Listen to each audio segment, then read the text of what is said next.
नमस्कार साथियों, स्वागत है आपका अफेयर्स टुडे के एक और एपिसोड में। मेरा नाम है सिद्धार्थ त्यागी। आज का हमारा एपिसोड और यानी कि हमारा टॉपिक होगा, एक पुराना फिनोमिना है लेकिन ये एक अभी रिसेंटली ट्रेंड में आ गया है, हिंदू रेट ऑफ ग्रोथ। आप इसको ध्यान से सुनिएगा, हिंदू रेट ऑफ ग्रोथ। ये कोई कम्युनल टर्म नहीं है, ये पॉजिटिवली टर्म ये कभी यूज हुआ था, फिर पॉजिटिवली टर्म यूज होते होते इसकी काफी राजनीति भी हुई एक पॉइंट पे, फिर ये वापस से अभी ट्रेंड में आ गया है। आगे मैं एक्सप्लेन करूंगा इसको कि ये कैसे कैसे इसकी हिस्ट्री रही।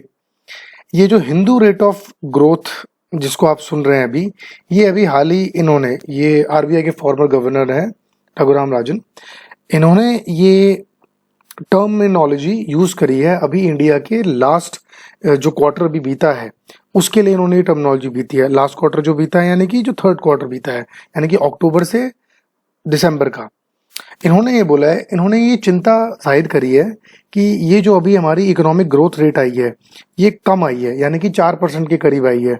तो क्या हम हिंदू रेट ऑफ ग्रोथ पे तो नहीं आ गए हैं भाई? अभी जो क्वार्टर के रिजल्ट्स जो आए हैं लास्ट क्वार्टर के 4.4 से 6.3 तक आए हैं, तो उनका कहना ये है कि क्या हम हिंदू रेट ऑफ ग्रोथ पे तो नहीं आए। मैं एक बार इसकी हिस्ट्री आपको समझाता हूं तो आप इसको जल्दी रिलेट कर पाएंगे। ये जो हिंदू रेट ऑफ ग्रोथ है ये एक्चुअली आया था 1978 में।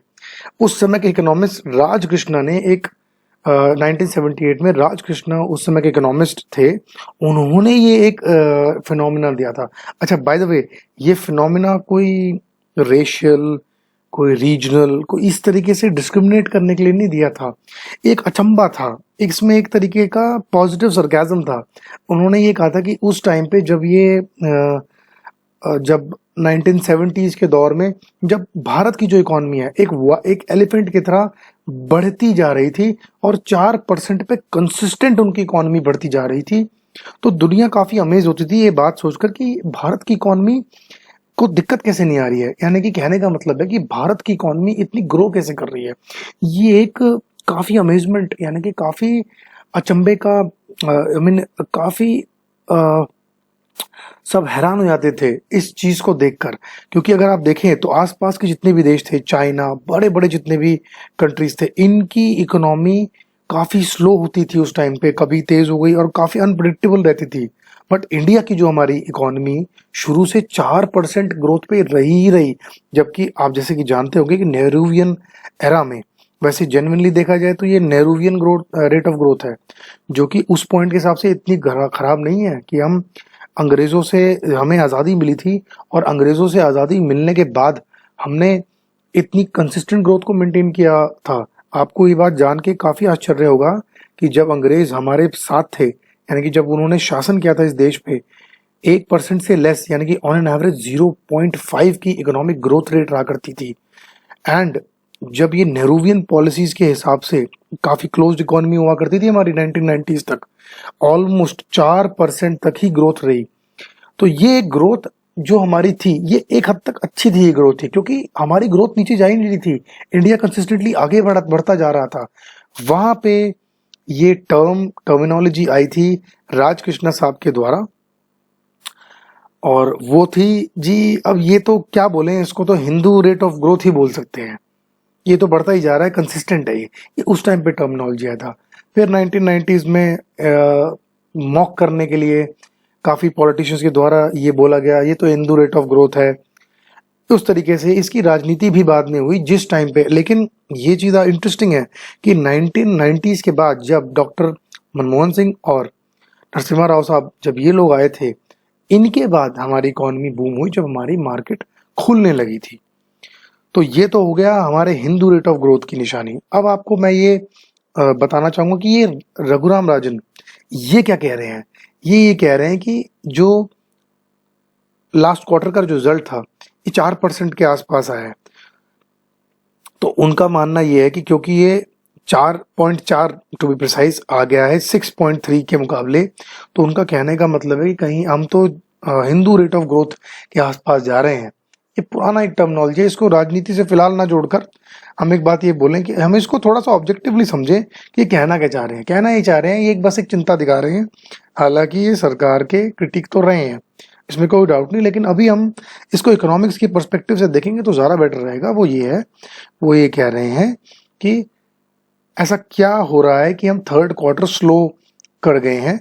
कहीं हम ऐसा तो नहीं कि हम हिंदू रेट ऑफ ग्रोथ पे जा रहे हैं। ये काफ़ी डरावना फिगर है। अगर ओवरऑल देश की जीडीपी 4% के आसपास हो जाएगी तो हम सब मानेंगे ही ना। इसको ऑब्जेक्टिवली समझने का प्रयास कीजिए। और अब आगे आने वाले टाइम में हम कैसे इस चीज़ को, यानी कि बस मार्च एक महीने की बात है, अप्रैल में लास्ट क्वार्टर के रिजल्ट आ जाएंगे, हमारा फाइनेंशियल ईयर मार्च एंड में खत्म हो जाएगा। उससे हमें पता लग जाएगा कि हमारी जीडीपी ग्रोथ क्या रही। मोस्ट लाइकली इसके चांस ऐसे नहीं रहते हैं कि जीडीपी की ग्रोथ रेट इतनी कम होगी। पूरे फिस्कल ईयर में जब आप 4 क्वार्टर्स में डिवाइड करते हैं, ये मैं आपकी जानकारी के लिए बता दूं, कभी ज्यादा कभी कम, कभी ज्यादा कभी कम, इसी हिसाब से ग्रोथ रेट होता है।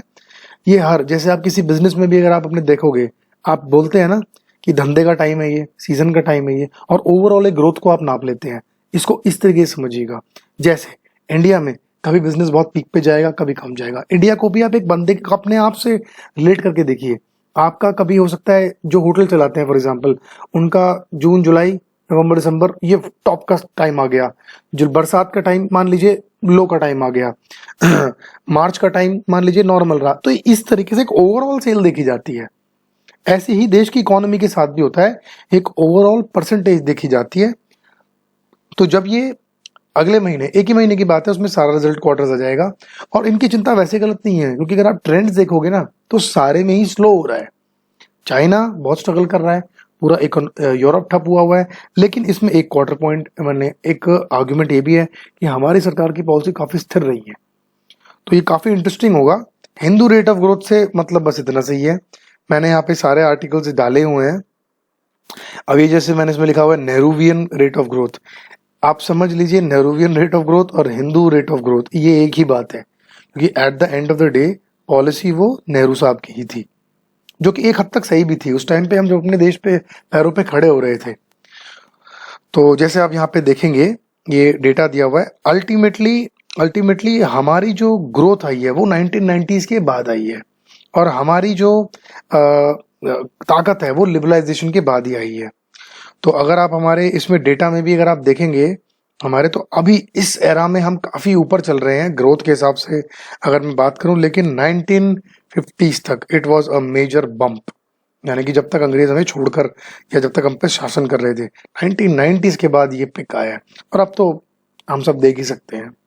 तो आज की वीडियो में इतना ही। आई होप आपको ये वीडियो पसंद आई हो।